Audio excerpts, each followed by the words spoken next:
그럼 성령을 받았다라는 증거는 뭐냐라는 거예요. 가장 대표적인 증거는 뭐냐면 믿어지는 겁니다. 믿어지는 것. 하나님의 말씀이 믿어지는 것. 믿음이 생기는 것. 그게 성령을 받은 증거, 대표적인 증거다라는 거예요. 하나님의 말씀이 믿어지는 것. 그것이 바로 내가 성령을 받았다라는 증거다라는 것이에요. 찬송가 545장 가사를 한번 볼까요? 함께 읽어보겠습니다. 이 눈에 아무 증거 아니 배워도 믿음만을 가지고서 늘 걸으며 이 귀에 아무 소리 아니 들려도 하나님의 약속 위에 서리라.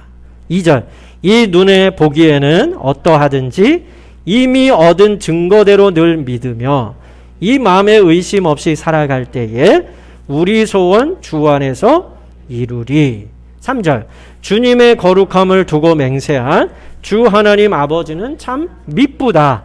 그 귀한 모든 약속 믿는 자에게 능치 못할 무슨 일이 있을까? 이 눈에 아무 증거 아니 배워도 어떻게 하는 거예요? 믿음만을 가지고서 걸어야 된다. 이 귀에 아무 소리가 아니 들려도 어떻게 해야 돼요? 하나님의 약속 위에 서 있어라. 하나님의 약속이 있었다면 그 약속을 믿고 기다려야 된다는 거예요. 처음에 또는 하나님을 강렬하게 믿게 돼도 어떻게 해요? 그런 기적과 체험을 하게 될 때가 있겠죠. 저도 있고 여러분도 크든 작든 그런 체험이 있다라는 거예요. 그러나 그게 매일 이루어지진 않는다라는 거예요. 어느 순간에는 아무 소리도 안 들리고 아무것도 안 보이고 다람쥐 쳇바퀴 돌듯이 그날이 그날 같은 매일의 일상을 살아가게 된다라는 거예요. 그게 대부분의 우리의 삶이다라는 거예요. 근데 그러면 어떻게 하라는 거예요? 성도는 545장은 그래도 믿음으로 살아가라. 하나님의 약속을 믿음으로 걸어가라 라고 얘기하고 있다는 거예요. 보는 것에 기준을 두지 말고 듣는 것에 기준을 두지 말라는 거예요. 들리지 않고 보이지 않아도 하나님이 약속하셨다면 약속하신 하나님이 이루실 것이다라는 것을 기대하고 믿음으로 하루하루를 살아가라는 것입니다. 우리 신앙 생활의 대부분은 눈에는 아무 증거가 안 보이고 귀에는 아무 소리가 안 들리고 아무것도 아무 일도 일어나지 않는 것처럼 보일 때가 다반사다라는 거예요.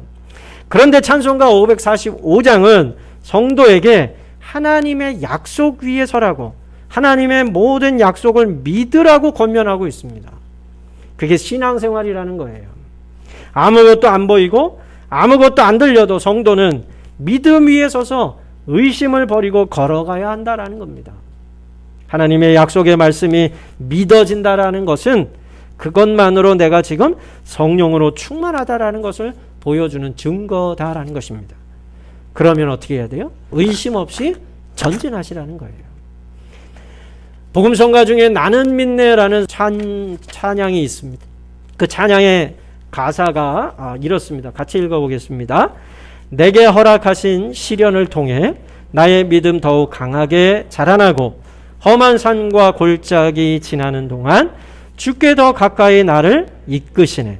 내가 겪는 시험이 어렵고 힘겨워도 내 주님보다 크지 않네. 내 앞에 바다가 갈라지지 않으면 주가 나로 바다 위 걷게 하리. 제가 참 좋아하는 가사가 뭐냐면 내 앞에 바다가 갈라지지 않으면 우리는 어떻게 돼요? 절망한다라는 거예요. 그런데 그럴 필요가 없다라는 거예요. 어떻게 돼요? 그 바다를 걷게 하신다라는 겁니다. 그러니까 성경에 두 가지가 나와요. 바다 앞에 두 가지 현상이 나타납니다. 바다가 갈라지게 하시든 바다가 갈라지지 않으면 어떻게 돼요? 예수님처럼 그 물 위를 걷게 하시든 그렇게 하신다라는 겁니다.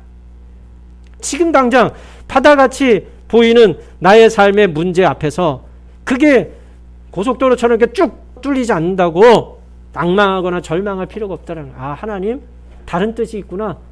저걸 걷게 하시겠구나라는 거예요. 그 파도가 나를 삼킬 듯이 보여서 나를 죽일 것 같이 하는데 하나님은 어떻게 하세요? 그 파도를 타게 하신다라는 거예요. 오히려 그 파도가 높으면 높을수록 그 파도를 타는 것은 더 멋지게 파도를 타게 하는 것처럼 하나님은 우리에게 오는 환난이나 고통이나 이러한 것들이 아프고 쓰릴지라도 하나님 그걸 타게 하신다라는 거예요. 결국 하나님 물러가게 하시지 않는다라면 하나님 그걸 넘고 타고 걷고 뛰어가게 하신다라는 것, 그것으로 발판을 삼아 주신다라는 사실을 믿으시기 바랍니다. 그러니까 우리에게 오는 모든 것들은 손해날 게 없다라는 거예요. 지금 벌어지는 일들이 내 뜻과 상관없이 벌어지는 일들이라고 낭망할 필요가 없는 거예요. 손해볼 일이 아니다. 하나님은 어떻게 해요? 그거 모든 것이 합력하여 선을 이루게 하신다라는 거예요. 감옥에 있어도 감사, 나와도 감사, 길을 걸어도 감사, 넘어져도 감사, 이렇게 된다라는 거예요. 지금 당장 내 앞에 바다 같은 어려운 문제가 해결되지 않고 풀려지지 않는다고 낙심하고 절망하는 게 아니라 하나님은 다른 뜻을 가지고 있음을 새롭게 바라보아야 된다는 거예요. 그러면 하나님은 바다가 갈라지는 게 아니라 그 바다 위를 걷게 하시는 놀라운 일을 우리 삶 속에서 이루어 나가신다는 것을 믿으시기 바랍니다. 성도는 무엇으로 삽니까? 믿음으로 사는 사람들입니다.